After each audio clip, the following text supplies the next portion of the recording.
India की salary और इनकी अगर यूएस की सैलरी कंपेयर की जाए फार्मासिस्ट की, तो कितना डिफरेंस आता है? कि बहुत डिफरेंस है। इंडिया में जो सैलरी है अराउंड 10 से 15 हज़ार रुपये ही मिलते हैं। आज भी 10-15 हज़ार ही मिलते हैं? आज की मैं बात कर रहा हूँ। 2025 की बात कर रहे हैं। यस। दस कम सैलरी क्यों मिलता है? मतलब जैसे जितने भी नर्स हो गए, फिजियोथेरेपिस्ट हो गए, फार्मासिस्ट हो गए।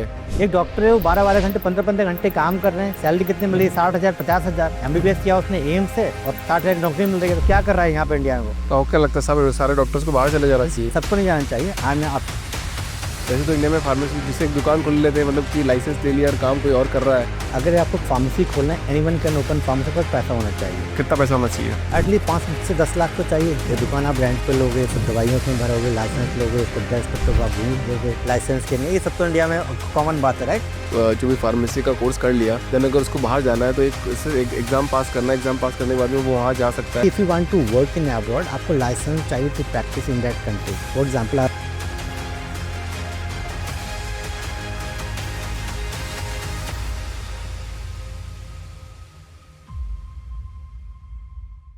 डॉक्टर अकरम सर, बहुत बहुत स्वागत है आपका the thank you so founders much. Dream के अंदर। सर, आपकी जर्नी बहुत ही गजब की है द फाउंडर्स ड्रीम के अंदर। आप फाउंडर्स ड्रीम पॉडकास्ट देखते हैं और अभी आपने मुझे बताया कि आप इसलिए देखते हैं ताकि बिजनेस की एक लर्निंग मिल सके, क्योंकि आपने बताया कि आप बिजनेस बैकग्राउंड से नहीं थे और बिजनेस की लर्निंग के लिए आप फाउंडर्स ड्रीम देखते हैं।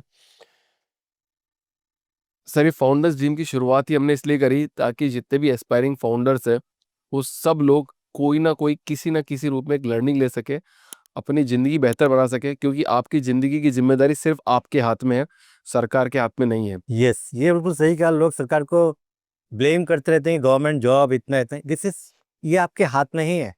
You can change your life, और कोई आपको हेल्प नहीं करने आने वाला है। You only can do your, आपको अपनी हेल्प खुद ही करना है बेसिकली। राइट। सर, आपने एमबीबीएस किया है? नहीं, मैंने इसके लिए फार्मेसी किया हुआ। तो मैंने diploma in pharmacy, bachelor of pharmacy, doctor of pharmacy और PhD इन फार्मेसी। सारी डिग्रीज मैंने की हुई है फार्मेसी जितनी भी इंडिया में होती है। तो सर, इस पॉडकास्ट के माध्यम से है ना, आज सारी जनता को ये बात बताना चाहता हूँ कि एक छोटे से गांव का लड़का ऑस्ट्रेलिया में सिडनी के अंदर अगर अपना बिजनेस सेटअप कर सकता है तो दुनिया में कोई कुछ भी कर सकता है। सर, बिल्कुल बिल्कुल बिल्कुल सही कहा आपने। Absolutely right sir. So doctor Akram sir, आपका बहुत बहुत स्वागत है। Thank you so much. मुझे सर थोड़ा सी आपके बारे में बताइए कि आपकी जर्नी कैसी रही, आप कहाँ से आए, आप कहाँ तक पहुँच गए, इस बीच में आपने क्या क्या किया? मैं बेसिकली, एक छोटी सी जगह है सहसवान, एक छोटा सा टाउन है यूपी के अंदर, मैं वहाँ से हूँ। और उसका डिस्ट्रिक्ट पड़ता है बदायूं, जो बहुत ही अंडर डेवलप डिस्ट्रिक्ट है पूरे यूपी के अंदर भी, राइट? तो मेरे पेरेंट्स बेसिकली फार्मर थे। एंड फार्मर भी दो तरह के होते हैं। एक तो होता है इनके पास बहुत सारा ज़मीन होता है, उनके यहाँ लोग काम करते हैं। बट मेरे फादर ऐसे थे, इनके पास में 1 एकड़ लैंड भी नहीं था। तो he use to work in other farms. तो वहाँ से कुछ पैसे मिलते थे और अपनी खेती करते थे, तो ऐसे हमारा घर चलता था। एंड हमारा सरकारी स्कूल में मेरा पढ़ाई हुआ।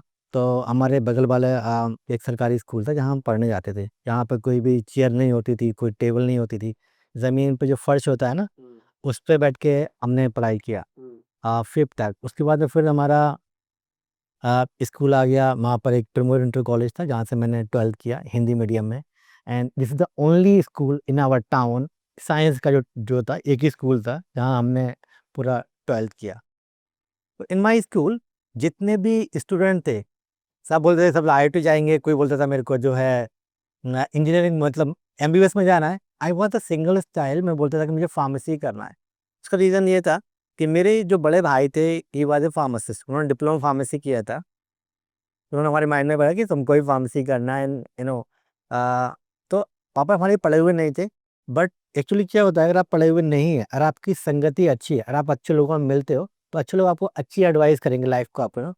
तो जो उनके फ्रेंड थे उन्होंने बताया कि अगर आपको गरीबी से निकलना है तो आपको अपने बच्चों को पढ़ाना चाहिए, ठीक है? हमारे जो रिलेटिव थे या आस-पास लोग थे, वो बोलते थे यार लोग इतना पढ़ लिख, फलाने लड़के ने एमए कर लिया, घूम रहा है, जॉब नहीं मिल रही है, ये क्यों पढ़ा रहा है, पागल बंदा है, क्यों बच्चों को पढ़ा रहा है अपने। सो माय फादर हमें सारे बच्चों को वो पढ़ाते थे। एंड तो उनमें उनके फ्रेंड ने बताया कि इनको फार्मेसी करा दी हमारे बड़े वाले भाई को।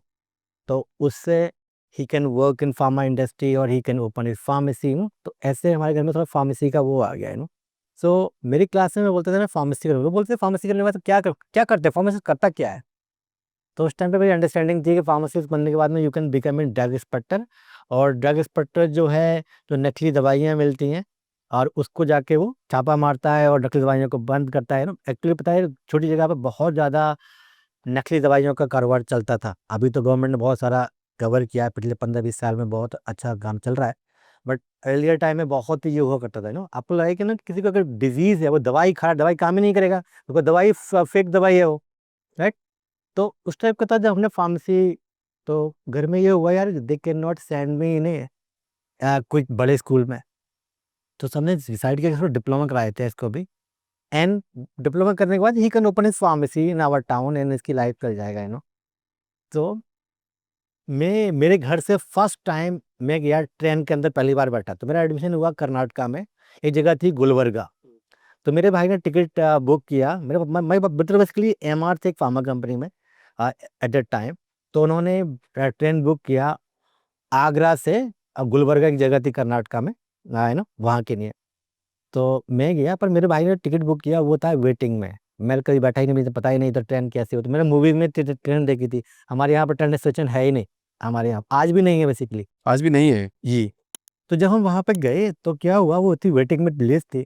तो मेरे भाई ने क्या किया, while he was in station, उन्होंने कुछ न्यूज़पेपर बाय कर लिया, रीड वीड किया, पढ़ा बड़ा पेपर। तो आपके सोने का नंबर आया, भाई ने हमें कुछ खिला दिया था वहाँ स्टेशन पर ही, लेके पूरी सब्जी मिल रही थी। देन उन्होंने वो बिछा दिया वहाँ पर ट्रेन के अंदर, बोले यहाँ सो जाओ आप। अब हुआ गया, आधा एक घंटे शायद मैं सो गया था, फिर वहाँ पे कोई बंदा आया और उसने मुझे उठाया, जिसकी सीट थी बगल। I was not in seat, मैं ज़मीन पर लेटा हुआ था।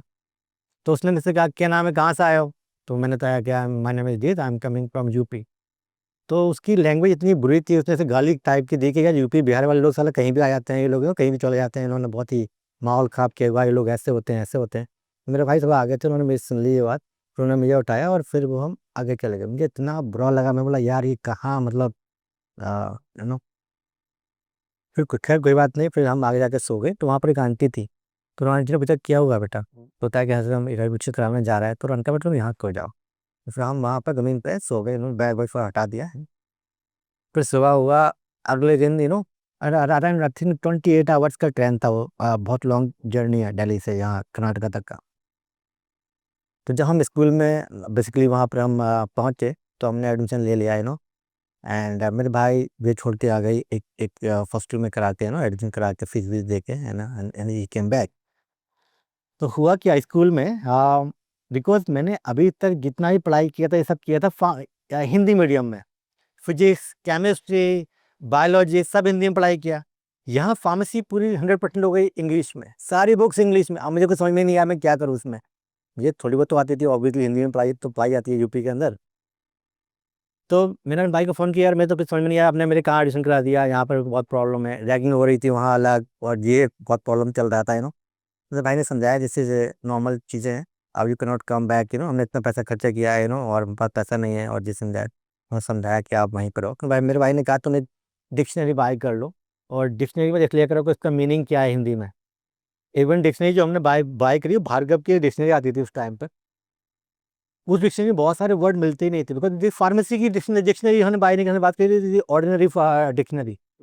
तो फिर भी मेरी पूरी बुक को आई थिंक 50-60% वर्ड को मैं लिखता था कि इसका मीनिंग क्या, कैप्सूल को क्या बोलते हैं, टैबलेट को क्या बोलते हैं, सस्पेंशन को क्या बोलते हैं, इसको क्या बोलते हैं, इसको क्या बोलते हैं, मैं ऐसे लिखता रहता था। एंड में इतना पढ़ा इतना पढ़ा इतना पढ़ा, मैंने उस कॉलेज को टॉप किया। वाह। एंड करने के बाद जब मैं अपने घर पे आ गया, तो आई यूज टू मेरे भाई ने सबने देखा इसके बहुत अच्छे मार्क्स आ गए। इसलिए एक हमारे एक और रिलेटिव थे, he failed basically in the same course, और वो बहुत अच्छा पढ़ने में था लड़का। तो भाई ने क्या, इसने टॉप किया और ये लड़का इधर फेल हो गया, तो लड़का यार ये पढ़ने में अच्छा है, तो इसको हम आगे और पढ़ाते हैं। तो हमारे पापा ने इसमें डिसाइड किया कि इसको बैचलर ऑफ फार्मेसी में एडमिशन कराए थे। तो यहाँ तक अंडरस्टैंडिंग ये थी कि भाई अगर आप फार्मेसिस्ट बन जाएंगे तो गवर्नमेंट जॉब मिल जाएगा आपको, you can become a government pharmacist. अभी तक पता नहीं था कॉलेज के बाद भी। कुछ नहीं, कोई कॉलेज में भी बताते ही नहीं है, दे जस्ट कम, टैबलेट क्या होती है वो उसने पढ़ाया, और लैब में टैबलेट कैसे बनती है उसने वो बताया और चला गया। They are not given any practical guidance कि भाई एक्चुअल लाइफ में करना क्या है आपको। अभी भी नहीं होता कॉलेजेस में। नहीं नहीं, आज भी नहीं होता है। तो जब मैं फार्मेसी करने गया, बैचलर ऑफ फार्मेसी, तो वहाँ पर क्या हुआ, वहाँ पर जो प्रोफेसर बुलाते थे हमारे, कुछ स्पीकर्स को लाते ऑलवेज, कोई इंस्पायर्ड द स्टूडेंट। तो जो लोग आते थे वो आते थे CDRI के साइंटिस्ट, कोई आ गया, कोई इस लैब का साइंटिस्ट आ गया, तो हम लोग यार हम भी साइंटिस्ट बन जाएंगे बड़े होके, और गवर्नमेंट जॉब है, इनके तो मजे हैं यार, गाड़ी से आ रहा है एक, इनको नौकर लेके आ रहा है ना, हमारा भी वही वही हो गया नो। किसी ने यहाँ तक बताया नहीं कि क्या क्या जॉब अपॉर्चुनिटीज हो सकती है। But when I was in third year fourth year, तो मालूम हुआ कि भाई फार्मेसी में कोई स्कोप नहीं है, इट्स ए वेस्ट कोर्स है, waste of money, waste of time. Because 4 साल आपने पढ़ाई किया और आपने 5-6 लाख रुपया फीस पे किया गवर्नमेंट स्कूल में। प्राइवेट में तो बहुत सारे कॉलेज आज के डेट में 15-15-20 लाख रुपए तक चार्ज करते हैं ये सारे कोर्सेज। बी फार्मा और इन सब का। यस, बी फार्मा और फार्म डी का। एंड देन मैंने कि यार अब मैं क्या करूँ नो, अब मेरे को तो, क्योंकि मेरे घर ऐसी फिल्म, मेरे को तो यार आगे बढ़ना है, और मैं तो सोच रहा हूँ कि यार मेरी एजुकेशन से मैं आगे बढ़ सकता हूँ, और मैंने ऐसा कोर्स चूज कर लिया, कुछ वैल्यू एडिट नहीं कर रहा, कुछ सैलरी नहीं मिलेगी मेरे को, तो मैं कहाँ कर पाऊंगा। मेरे मेरे पापा एक मजदूर हैं। अब मजदूर का बेटा क्या सोचेगा, मेरे पापा 500 रुपये कमाते, शायद हजार हजार रुपये कमा पाऊंगा पर डे के में, तो अभी मैं अपना घर चला पाऊंगा, राइट। तो फिर जब क्या हुआ, जब मेरे बीफॉर्म में बहुत अच्छे मार्क्स आ गए, तो यहाँ तक अंडरस्टैंडिंग थी गवर्नमेंट जॉब कर लेंगे और गवर्नमेंट एंट्रेंस पास कर लेंगे, तो मेरे भाई ने कहा यार इसको एक और आगे पढ़ाते हैं, डॉक्टर फार्मेसी पढ़ाते, एक नया कोर्स आया था। एंड उस कोर्स में क्या हुआ, यहाँ से मेरी लाइफ टोटली चेंज होने वाली थी। तो जब मैं यहाँ तमिलनाडु गया, तमिलनाडु में तो टोटली डिफरेंट लाइफ थी, बिकॉज वहाँ केले के पत्ते पर खाना खाते हैं ना, बिकॉज नॉर्थ में मैंने कभी नहीं खाया, it not, I am not saying कि बैड है ये, बिकॉज ये उनका उनका कल्चर है। बट नॉर्थ में आपको यूपी में कहीं नहीं मिलेगा कि आपको पत्ते में खाना खाने को मिल रहा है, तो अपने प्लेट में आप लोग खाना खाते।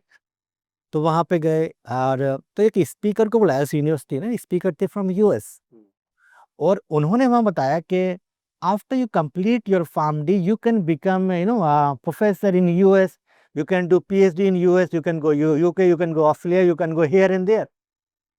इस एक उनके एक लेक्चर ने मेरी लाइफ चेंज कर दी। मैंने माइंड में कि यार मैं यहाँ से अब ना कुछ कर सकता हूँ आगे बढ़ा, क्योंकि अभी तक तो मेरी समझ में गवर्नमेंट जॉब आती है नहीं, और मैं क्या करूँ।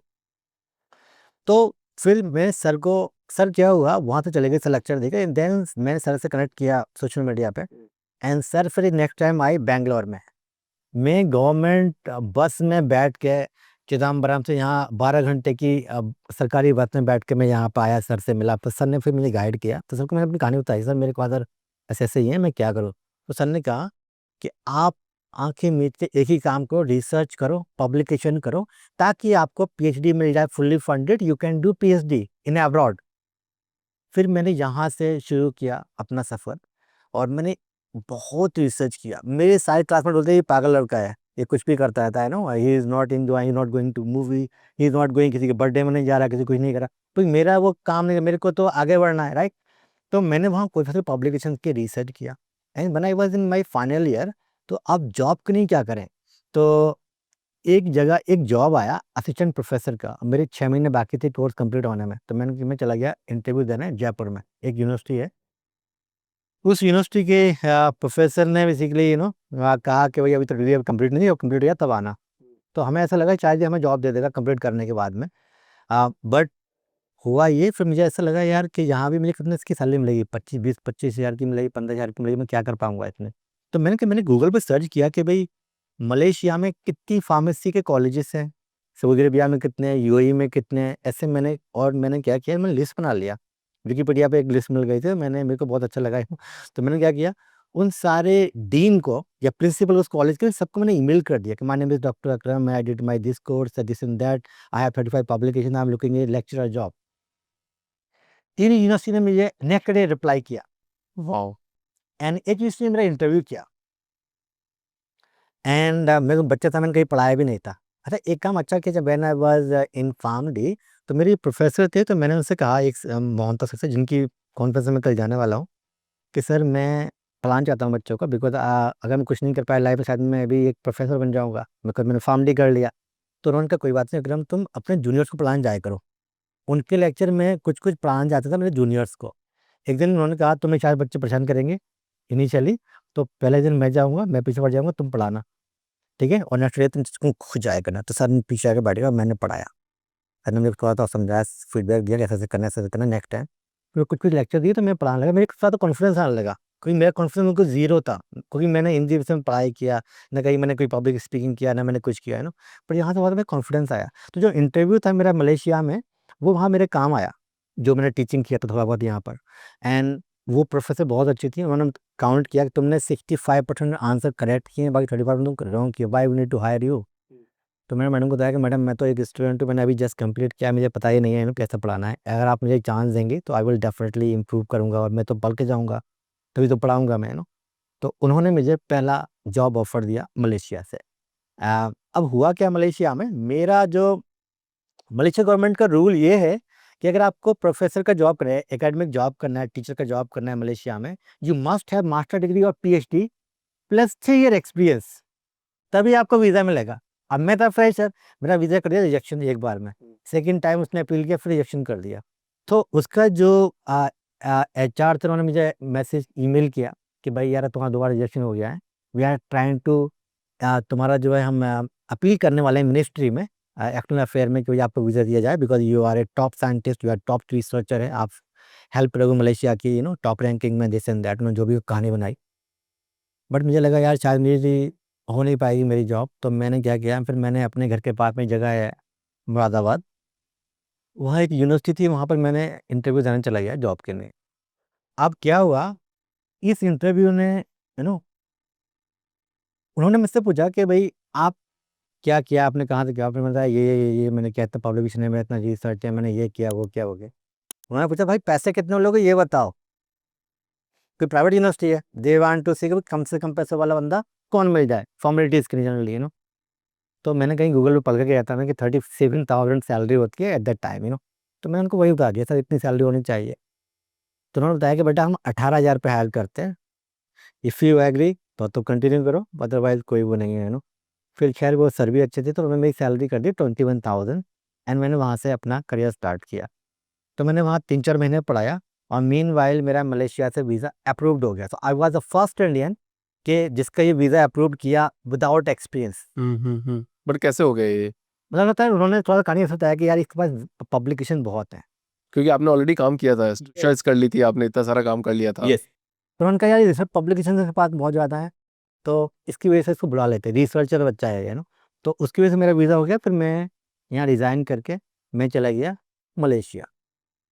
अब मलेशिया में आपको पता है बहुत सारी स्टोरीज आती हैं कि फेक जो एजेंट होते हैं लोगों को भेज देते हैं बाहर और ऐसा ऐसा करके, बट मेरा कोई एजेंट नहीं था, because I was in directly deal कर रहा था यूनिवर्सिटी से। मेरा फ्लाइट वहाँ पहुँचा 5 बजे मॉर्निंग में एंड तो यूनिवर्सिटी ने मुझे एक ईमेल दिया था कि भाई इसमें तुमको एक ड्राइवर लेना आएगा आपको इतने बजे वहाँ पर एयरपोर्ट पे, आप बाहर मिल जाना उसको।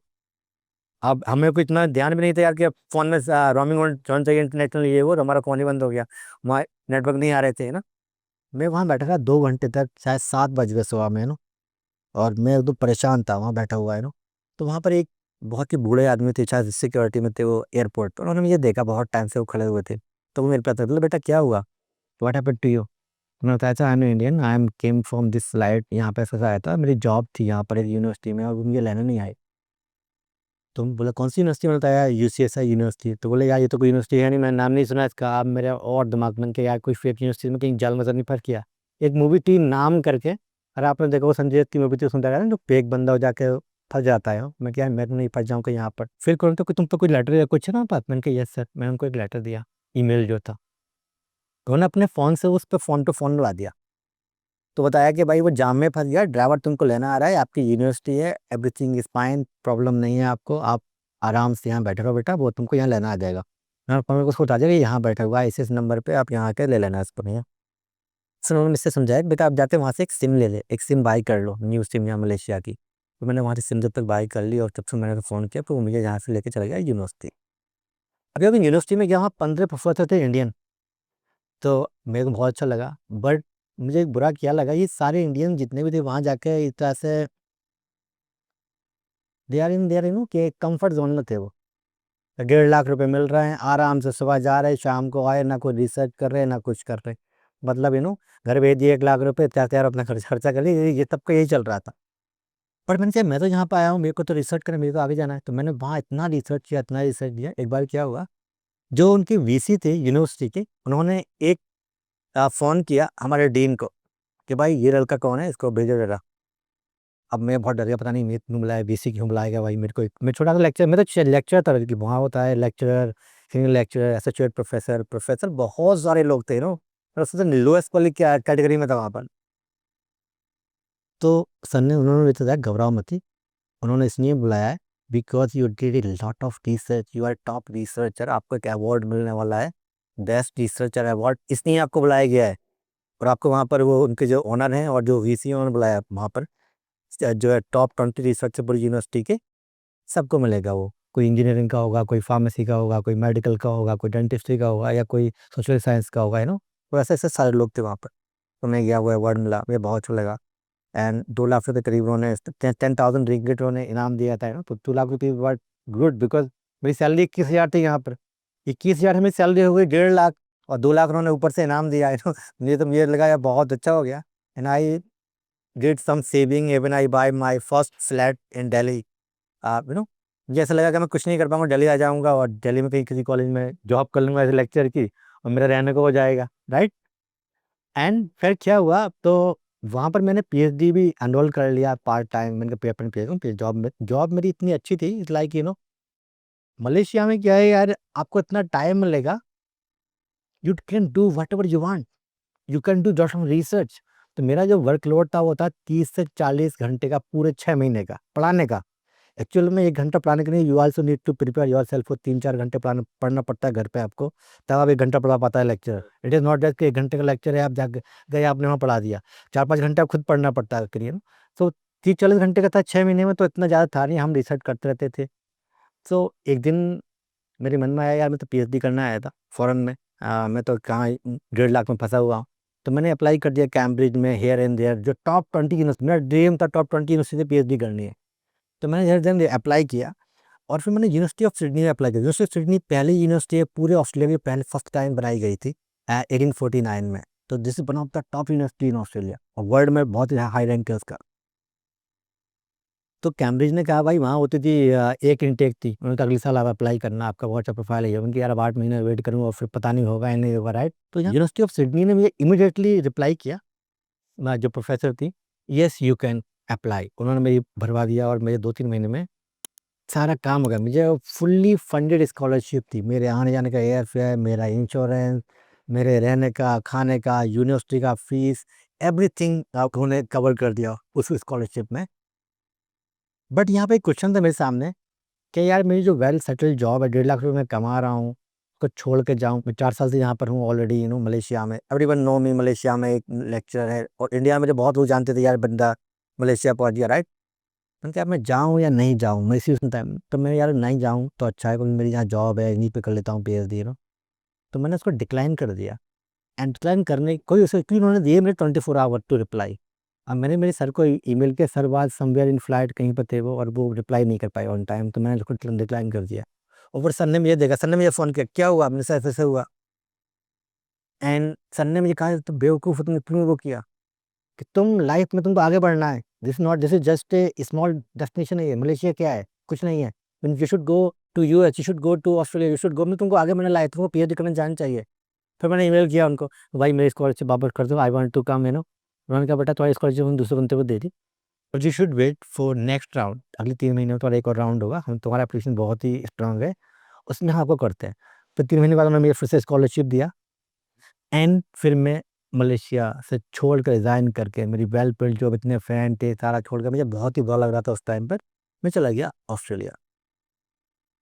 एंड मलेशिया में एक अच्छी बात मैंने देखी इंडिया में और मलेशिया की जो एजुकेशन है, हमारे यहाँ पर सिर्फ 9 बजे बच्चा आएगा, 5 बजे तक लॉक कर देते हैं कॉलेज को, वो उसी में ही रहेगा, कॉलेज में ही रहेगा, आगे कुछ को पता ही नहीं दुनियादारी क्या हो रहा है आगे बचे।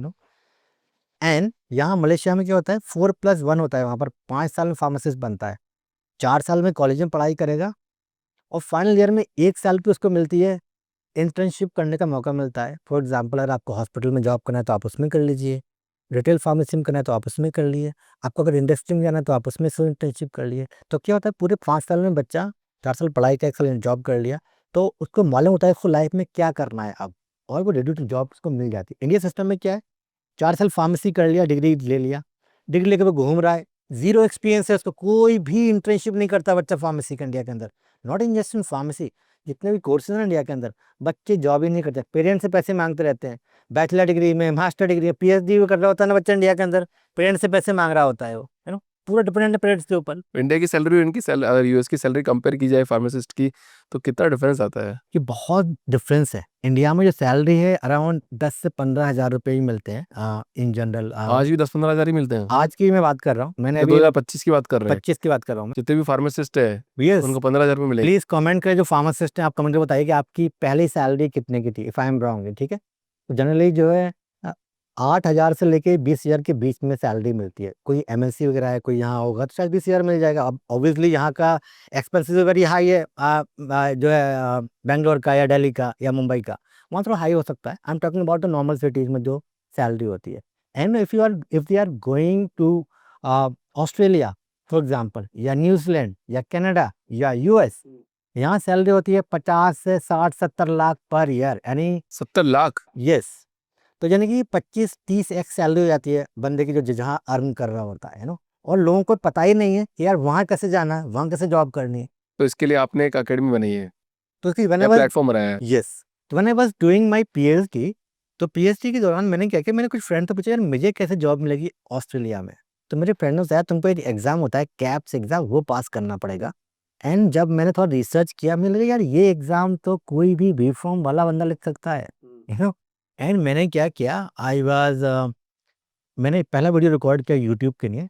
एंड मैंने वहाँ से वीडियो रिकॉर्ड करके और वहाँ पर अपलोड कर दिया यूट्यूब पर। मैं सो गया। जब मैं अगले दिन उठा, मैंने वहाँ देखा 2 to 7 व्यूज़ आ गए। तो मेरे दिमाग में कहीं क्लिक किया, यार एक थिएटर में 300 सीट होती है, राइट।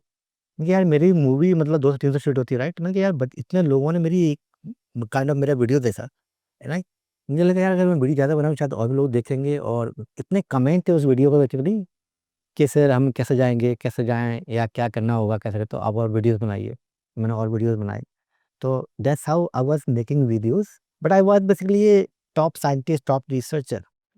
तो मेरे सारे फ्रेंड सारे कि तुम क्यों वीडियो बनाते हो? वीडियो वो लोग बनाते हैं जो फ्री लोग होते हैं, जिनको कोई काम धाम नहीं आता, वो वीडियो बनाता है। अच्छा, ऐसा है? जनरली लोग यूट्यूबर की यही वो है, मतलब आप भी यूट्यूबर हैं, I am also YouTuber, right. तो लोगों का ऐसा होता है यार ये जो बिल्कुल वाले लोग होते हैं, कुछ काम धाम नहीं करते, वो लोग वीडियो स्टूडियो बनाते हैं ये। अच्छे लोग तो भाई पढ़ाई लिखाई करके इंजीनियर करके जॉब करते हैं या कुछ ऐसे करते हैं ना। तो बट मेरी शादी हो गई थी, मेरी वाइफ ने थोड़ा एनकरेज किया कि आप बनाते रहिए, देखा जाएगा बाद में क्या होता है ना। तो हुआ ये at the end, so I was making lot of videos, I was guiding student. कोई बच्चा कमेंट करता है मैंने एमबीबीएस किया है, मैं कैसे आऊँगा। किसी ने कमेंट किया सर मैंने बीएससी नर्सिंग की है, मैं कैसे आऊँगा।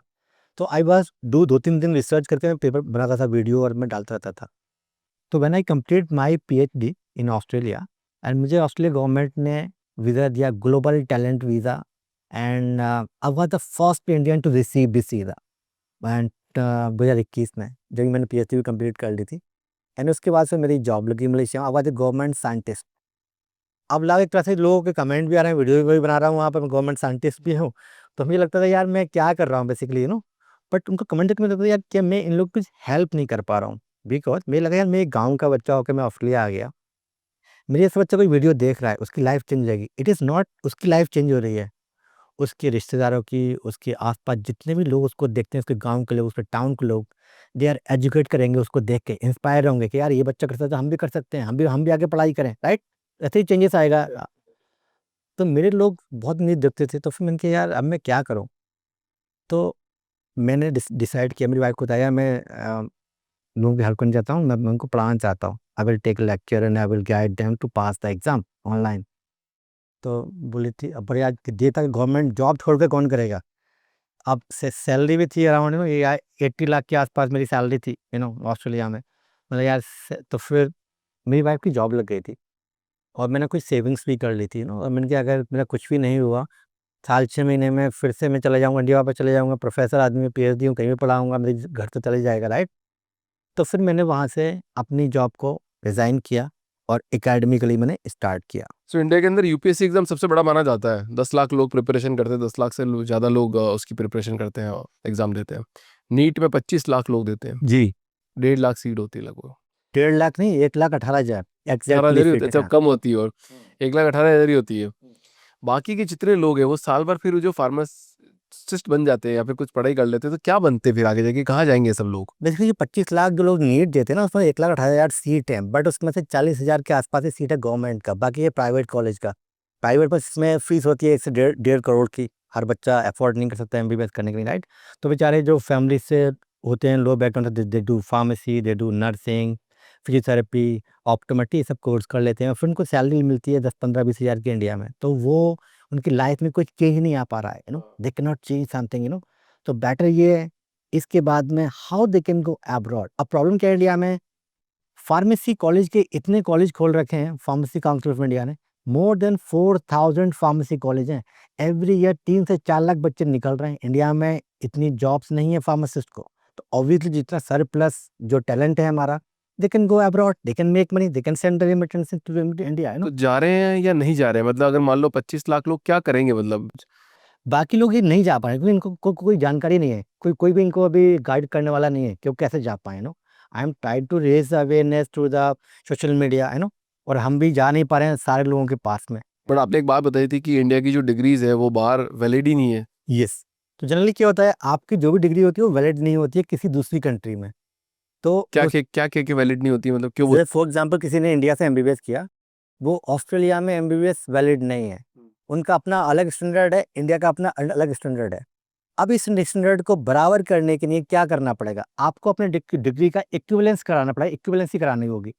उसके लिए आपको एग्जाम पास करना हो। फॉर एग्जांपल किसी ने एमबीबीएस किया एम्स दिल्ली से, या किसी ने प्राइवेट मेडिकल कॉलेज से एमबीबीएस किया, दोनों का गवर्नमेंट के अकॉर्डिंग सेम डिग्री है एमबीबीएस से, राइट? एंड अब क्या होगा कि इनके बाद में they need to pass this Australian medical council exam.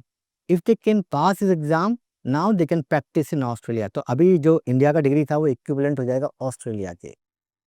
ऐसे ही कोई अगर डेंटिस्ट है, बीडीएस किया है, तो वो ऑस्ट्रेलियन डेंटल काउंसिल एग्जाम लिखेगा, वो इक्विवेलेंट डिग्री हो जाएगा। ऐसे कोई फार्मासिस्ट है तो ऑपरा एग्जाम लिखेगा, कोई नर्स है तो एनक्लेक्स एग्जाम लिखेगा, तो ऐसे कोई फिजियोथेरेपिस्ट है तो एपीसी एग्जाम लिखेगा। तो सिंपल सा ऑनलाइन एग्जाम होता है, एमसीक्यू बेस्ड क्वेश्चंस आते हैं, no negative marking, and you can give in your home country. India में बैठ के दे सकते हैं, मतलब कहीं कहीं भी वर्ल्ड में कहीं भी बैठ के दे सकते हैं आप। यस, ऑनलाइन एग्जाम थे, इनके सेंटर्स होते हैं, कुछ कुछ एग्जाम थे, कुछ एग्जाम एकदम घर पे बैठ के दे सकते हो आप। और जैसे मान लो किसी को इंडिया से ऑस्ट्रेलिया जाना है, उसने एग्जाम पास कर लिया, सब कुछ कर लिया, तो कितना पैसा उसको और जेब से स्पेंड करना पड़ेगा? Yes, this is very good question, तो वी कैन सी, बिजनेस में बोलते हैं ना आरओआई, राइट? कि भाई न कितना आप खर्चा करेंगे, कितना आपको मिलेगा। जनरली कोई कहीं भी आप जाएंगे, ऑस्ट्रेलिया, कनाडा, आयरलैंड, यूएस, इस सारे प्रोसेस में एटलीस्ट लगेगा 5 से 8 लाख का टोटल खर्चा आएगा, and you obviously if you are a pharmacy you are going to earn 50 lakh. Doctor को तो 2 से 3 सीआर सैलरी मिलता है, 5 लाख का इसको खर्चा हुआ, बट 3 सीआर के जॉब उसको मिलने वाला है ऑस्ट्रेलिया के अंदर। यू सी कितना हाई आरओआई हो गया। It's not just about this ROI, why people are want to migrate Australia या किसी भी हाई इनकम कंट्री में। Education is free. इंडिया में क्या है, एजुकेशन फ्री नहीं है, you need to pay the fees. In school में आपको फीस पे करना है, कॉलेज में फीस पे करना है। Health care is not free in India. Government में कुछ आता नहीं है, प्राइवेट में इतना हाई फीस हो गया, यहाँ पर हर कोई बंदा अफोर्ड नहीं कर पा रहा है। तो ऑस्ट्रेलिया में education free, health care is free, and वहाँ पे और दूसरे एडवांटेज के हाई सैलरीज तो है ही, एंड मेन है work life balance. You need to work 8 hours in a day for 5 days, 40 hours weekly काम करना है एज ए डॉक्टर आपको, या एज ए फार्मासिस्ट, या as a nurse, and you will get lot of time to yourself, to your family. आप India में देखिए, एक डॉक्टर है वो 12-12 घंटे, 15-15 घंटे काम कर रहे हैं, सैलरी कितनी मिल रही है, 60,000, 50,000। एमबीबीएस किया उसने एम्स से, और 60,000 की नौकरी मिल रही है, तो क्या कर रहा है यहाँ पे इंडिया में वो? तो आपको क्या लगता है सब सारे डॉक्टर्स को बाहर चले जाना नहीं, सबको नहीं जाना चाहिए। आई एम ऑफकोर्स, सब नहीं जा सकते, सबको नहीं जाना चाहिए, बिकॉज इंडिया में फिर कौन करेगा। But I am talking about जो सर प्लस टैलेंट है वो कहाँ जाएगा। जैसे मैंने एग्जांपल दिया आपको फार्मेसी कॉलेज का, अब 4 लाख लोग निकल रहे हैं यहाँ एवरी ईयर, और वैकेंसी यहाँ मिल रही है ओनली 50,000 को, 3.5 लाख लोग क्या करेंगे फिर? वो और जॉब भी करेंगे इंडिया के अंदर, दे कैन गो अब्रॉड। मतलब क्यों इतना कम सैलरी क्यों मिलता है? मतलब जैसे नर्स, जितने भी नर्स हो गए, फिजियोथेरेपिस्ट हो गए, फार्मासिस्ट हो गए, वैसे तो इंडिया में फार्मेसी जिससे एक दुकान खोल लेते हैं, मतलब कि लाइसेंस ले लिया और काम कोई और कर रहा है, ये तो लगता है। पर सैलरी कम क्यों है इतनी इंडिया में? एक्चुअली तो क्या है इंडिया में, अगर आपको फार्मेसी खोलना है, एनीवन कैन ओपन फार्मेसी, पर पैसा होना चाहिए, ठीक है? कितना पैसा होना चाहिए? आप एटलीस्ट 5 से 10 लाख तो चाहिए। ये दुकान आप रेंट पे लोगे, फिर दवाइयों उसमें भरोगे, लाइसेंस लोगे, उसको ड्रग्स पट्टों को आप घूस लोगे, लाइसेंस के लिए, ये सब तो इंडिया में कॉमन बात है, राइट? और इतना बस आपके पास में है नहीं। If you are from mediocre family से आप कोई हैं तो जनरली दे आर हाफ, क्या है ना, डिमांड एंड सप्लाई वाली बात है। डिमांड कम है, सप्लाई बहुत ज़्यादा हो जा रही है, तो ऑब्वियसली सैलरी खुद ही कम हो जाएगा। अरे एक जॉब पर 100 लोग अप्लाई करेंगे, 1,000 लोग जाओ अप्लाई करेंगे तो क्या होगा? आपकी एक स्टोरी मतलब पीएचडी आप पीएचडी कर रहे थे ऑस्ट्रेलिया में, आपको एक टैक्सी ड्राइवर मिला था। क्या स्टोरी सर वहाँ पे? तो बेसिकली जितने भी लोग बाहर जाते हैं पढ़ाई करने, they are doing odd jobs. तो अगर आपने कोई भी डिग्री किया है, फॉर एग्जांपल आपने बी.कॉम किया इंडिया से, 4 साल पढ़ाई किया और यहाँ इतना पैसा, इतना रिसोर्स, इतना टाइम वेस्ट किया, एंड आपने 40 लाख रुपए फीस दिया यूनिवर्सिटी को to do master of public health, right? And इसमें क्या है ना, उसके बाद में कोई जॉब्स नहीं होते। तो इंडिया में जितने भी जो एजेंट होते हैं, education agent, they will basically help you to भाई कि चलो आपका एडमिशन हम करा देंगे। उसके बाद में आपको जॉब मिल रही है या नहीं मिल रही है, दे डोंट केयर, ठीक है? तो इसमें प्रॉब्लम क्या थी, इस बंदे को मुझे मिला, बेसिकली एक दिन क्या हुआ, मैंने अपना टैक्सी बुक किया उबर का, एंड उसने मुझे पिक किया मेरी यूनिवर्सिटी से मेरे घर के लिए। तो वो इंडियन बंदा था, मैंने उससे पूछा भैया क्या नाम है आपका, कहाँ से हो, क्या है? तो he was from Andhra Pradesh, Reddy is name. तो उसने बताया उसने लोन लेके यहाँ आया हुआ है 40 लाख का, और उसने अपना कोर्स ख़त्म कर लिया, उसको जॉब नहीं मिली अपनी फील्ड में, तो ही टैक्सी चला रहा है because he need to pay the loan, घर पे लोन पे करना है इसको और अपना भी खर्चा कैसे चलाना है, नो। तो मैं पूछा आपने ये एग्ज़ाम क्यों नहीं दिया, कैप्स एग्ज़ाम या ओपरा एग्ज़ाम? बोला सर ये क्या होता है, मुझे पता ही नहीं है। मैं उसको गाइड किया, टैक्सी मेरी थी 40 मिनट्स मेरी राइड थी, मैं उसको गाइड किया, भाई ये एग्ज़ाम है, आप ऐसे पास कर लो। और यकीन नहीं कीजिए, आज उसने एग्ज़ाम पास कर लिया, now he is registered pharmacist in Australia. सिर्फ एग्जाम पास करना है, मतलब कोई भी जिसने भी फार्मेसी कर ली इंडिया में, तो जो भी फार्मा कर लिया है, जो भी फार्मेसी का कोर्स कर लिया, देन अगर उसको बाहर जाना है तो एक सिर्फ एक एग्जाम पास करना है। एग्जाम पास करने के बाद में वो वहाँ जा सकता है और अपनी शॉप खोल सकता है या फिर कुछ भी काम कर सकता है या किसी के अंडर में भी काम कर सकता है। तो generally basically if you want to work in abroad, आपको लाइसेंस चाहिए to practise in that country. For example आपने बी फार्मा किया है इंडिया से, या डॉक्टर फार्मेसी किया है इंडिया से, आपने डिप्लोमा इन फार्मेसी किया है, you need, if you want to work in Dubai, आपको डीएचए एग्जाम देना पड़ेगा। If you want to work in Saudi Arabia, SPLE exam देना पड़ेगा। आपको ऑस्ट्रेलिया में करना है तो ओपरा एग्जाम होगा। आपको अगर न्यूजीलैंड में करना है तो ओपरा एग्जाम होगा, और आपको अगर पीएसआई एग्जाम होगा आयरलैंड के लिए, पीबीसी एग्जाम होगा फॉर कनाडा के लिए, एफपीजीडब्ल्यू एग्जाम होगा फॉर यूएसए के लिए। हर कंट्री का अपना एग्जाम है फार्मेसी का। और ये जो आपने पढ़ाई किया है 4 साल इंडिया में, वही क्वेश्चंस आएंगे वहाँ पर। कोई ऐसा नहीं है कि बहुत अलग से पूछा आप पास नहीं कर पाओगे एग्जाम, बट ये कि जानकारी नहीं है लोगों को। तो एकेडमिकली कैसे हेल्प करती है लोगों को? एग्जाम दिलाने में हेल्प करती है या बताने में मदद करती है कि ये एग्जाम है?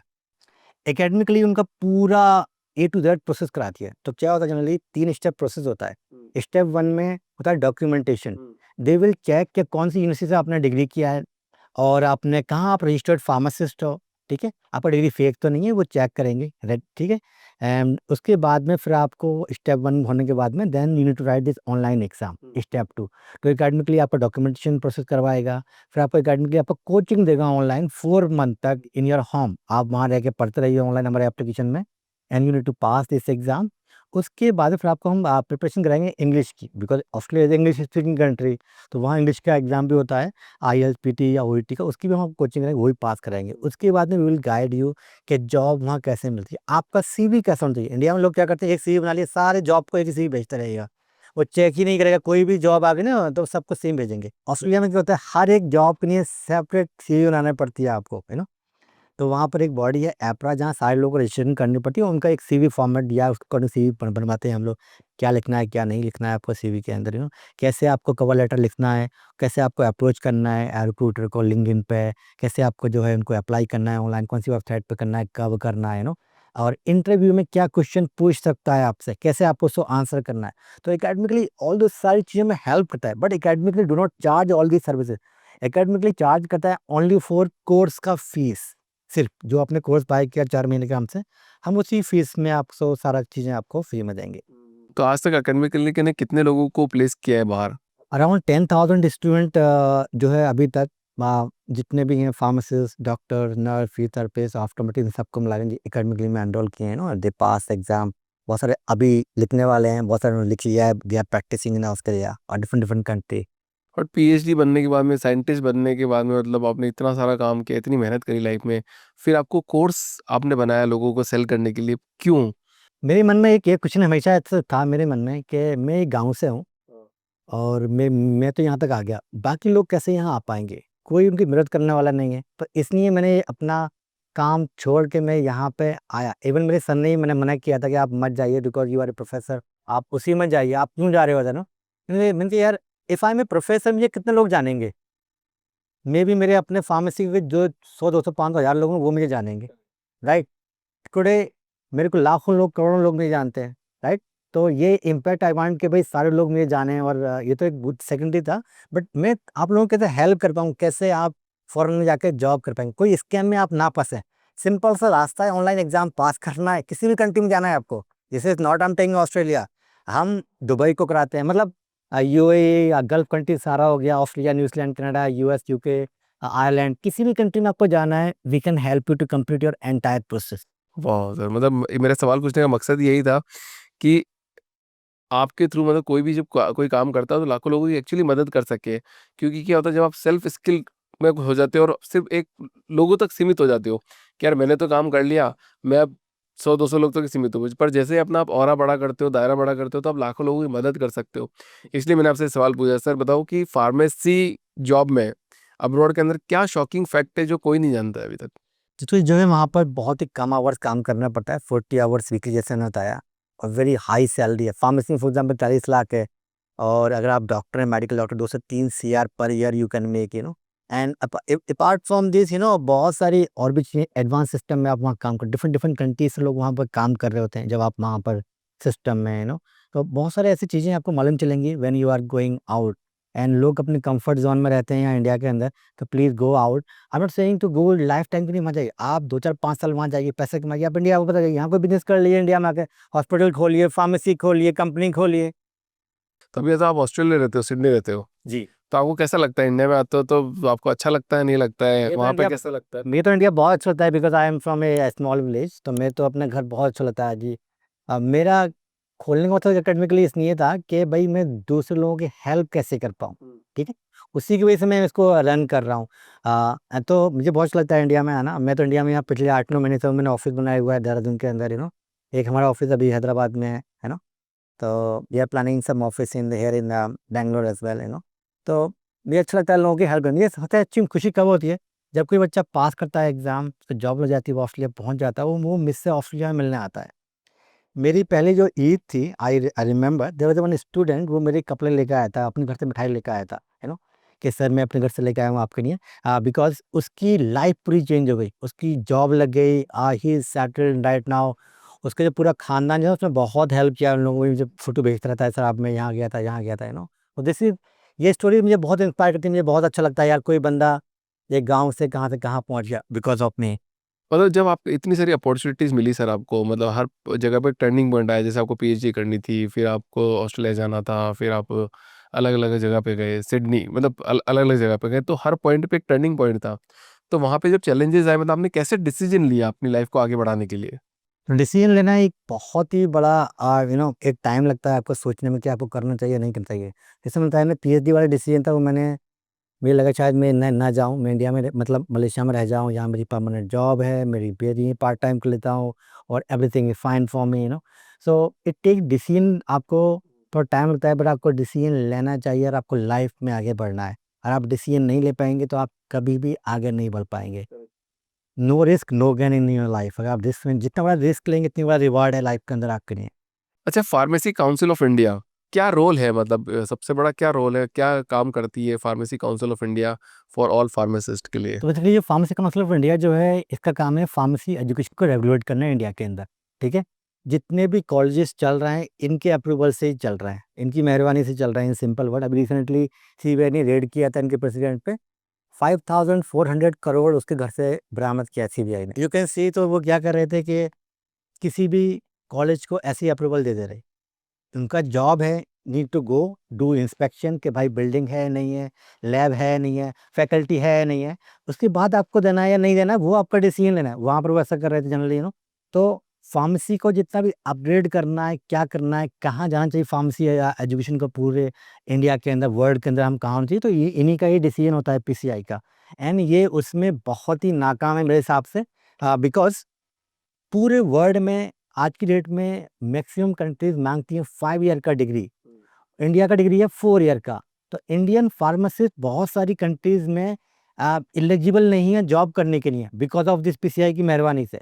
आई mean they can make 5 year degree, they can make, India need only one degree that can accept anywhere in the world. एक बात याद आ रही सर यहाँ पे, मतलब आपने बोला ना कि 5,000 करोड़ रुपए मिले उनके घर पे, बहुत बढ़िया काम किया उन्होंने, तारीफ लायक, मतलब सो प्राउड, मतलब it's a proud moment for us.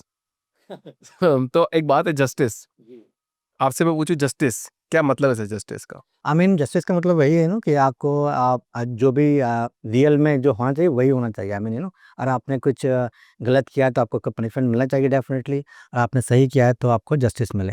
बहुत अच्छा काम कर रहे हैं सर आप। एक मास अवेयरनेस फैलाने की कोशिश कर रहे हैं and I wish you all the best कि आप इतना अवेयरनेस फैलाते रहें और ज़्यादा से ज़्यादा लोग बाहर जाएं, वहाँ से पैसा कमाएं, फिर इंडिया में लाएं ताकि इंडिया की इकोनॉमी फिर बूम हो। ये हम तो यही चाहते हैं यहाँ बैठ के।